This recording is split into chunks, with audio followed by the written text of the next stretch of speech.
Inabot ng 10 buwan ang negosasyon para sa Status of Visiting Forces Agreement sa pagitan ng Pilipinas at Canada. Kahapon, pinirmahan na ito ni Canadian Minister of National Defense David McGuinty at Defense Secretary Gilberto Teodoro. This signing is not the end of an effort. It really is just the beginning of a journey. One of deeper cooperation, greater understanding, and enduring partnership between our two great peoples, our militaries, and our nations.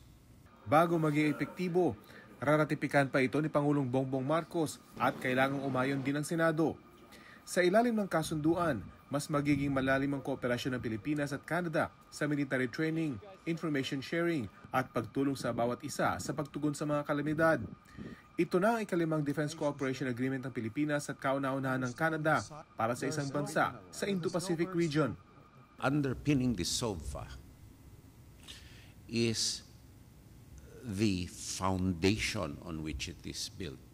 It is to preserve the international order as a rules-based international order, respecting the sovereignty and dignity of not only states, but also of its people as human beings with the rights and the freedoms that they enjoy.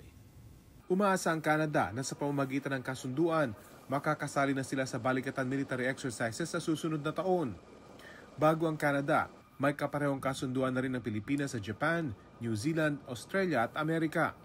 Matapos ang Canada, ilan sa mga kinakausap ng Pilipinas para magkaroon din ng Defense Cooperation Agreement ang Germany, France at South Africa.